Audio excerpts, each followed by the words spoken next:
Shalom, selamat malam sahabat yang diberkati Tuhan. Selamat berjumpa dalam Renungan Malam Rema.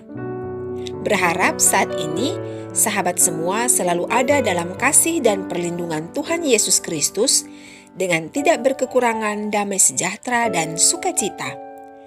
Dalam surat Roma pasal 10 ayatnya yang ke-17 tertulis, "Jadi iman timbul dari pendengaran dan pendengaran oleh firman Kristus." Ayat inilah yang menjadi dasar adanya Rema.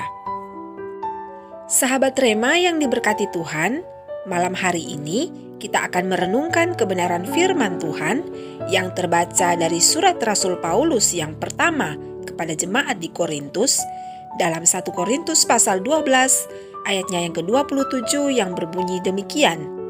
Kamu semua adalah tubuh Kristus dan kamu masing-masing adalah anggotanya. Sahabat, semboyan bersatu kita teguh, bercerai kita runtuh adalah merupakan salah satu semboyan yang tidak asing lagi bagi masyarakat Indonesia. Karena semboyan tersebut beserta maknanya sudah dipelajari sejak duduk di bangku sekolah dasar. Makna atau arti yang terkandung dalam semboyan ini adalah kesatuan.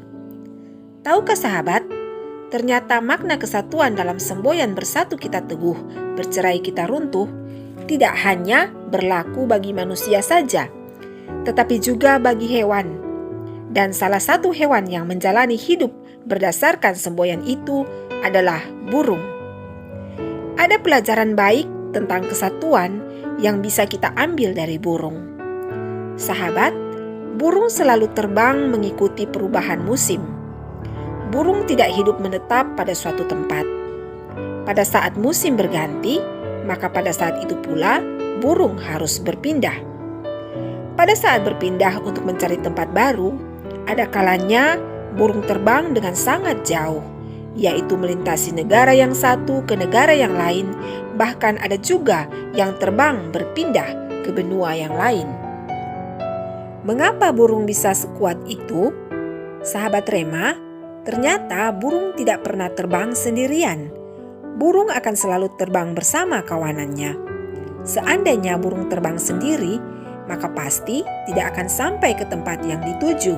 Karena burung termasuk hewan yang cepat lelah atau capek, sehingga akan sangat tidak mungkin jikalau burung bisa terbang jarak jauh sendirian. Sebagaimana yang dikatakan tadi, bahwa burung akan sanggup terbang jarak jauh jika terbang bersama kawanannya. Burung akan selalu terbang bersama-sama dan membentuk formasi V. Karena dengan formasi V, maka burung hanya perlu tenaga sedikit saja dalam melakukan perjalanannya. Dengan formasi V, kekuatan burung untuk melawan angin menjadi berlipat ganda. Jadi, tidaklah mengherankan jika ada burung yang bisa terbang mencapai benua lainnya. Sahabat Rema yang diberkati Tuhan, pelajaran berharga yang bisa kita ambil dari burung adalah kesatuan dan kebersamaan. Karena kesatuan dan kebersamaan menghasilkan sesuatu yang luar biasa. Namun perlu diketahui bahwa untuk membuat formasi V itu bukanlah hal yang mudah. Mengapa? Karena burung harus tahu posisi masing-masing. Ada burung yang harus jadi leader atau pemimpin, di mana posisi burung ini berada di tempat yang paling depan. Ada burung yang bertugas menjaga barisan, yang biasanya posisi burung ini berada di tempat yang paling ujung.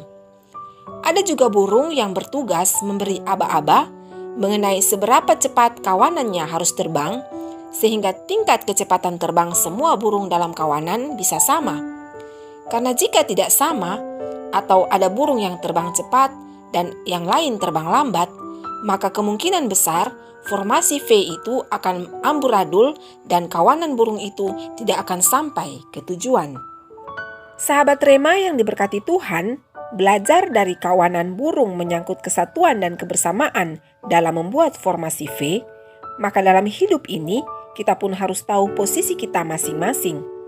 Secara keseluruhan kita adalah satu tubuh. Namun secara pribadi, kita adalah anggota-anggota tubuh dengan posisi dan fungsinya masing-masing. Contoh konkret dalam bidang pelayanan misalnya, tidak mungkin semua orang hanya berkhotbah. Karena jika demikian, maka siapa yang akan mendengarkan khotbah? Atau tidak mungkin semua orang hanya menjadi pemain musik? Lalu siapa yang akan menjadi singernya? Dan bagaimana jika semua orang hanya ingin menjadi jemaat biasa? Siapa yang akan melayani? Sahabat Rema, tahu dan sadar akan posisi kita masing-masing adalah sesuatu hal yang sangat baik. Karena dengan demikian, maka kita akan saling melengkapi, saling bekerja sama, dan membangun hubungan sehingga akan tercipta kesatuan. Dan dengan kesatuan yang terjalin itu akan menghasilkan kuasa Allah yang dahsyat dalam hidup kita. Sahabat, mari berdoa. Bapa kami yang di sorga, kami bersyukur untuk penyertaan-Mu yang sempurna dalam hidup kami, sehingga saat ini kami ada sebagaimana adanya kami. Bapa, kami juga bersyukur karena Engkau telah menempatkan setiap kami pada posisi masing-masing sebagai anggota-anggota dalam satu tubuh Kristus.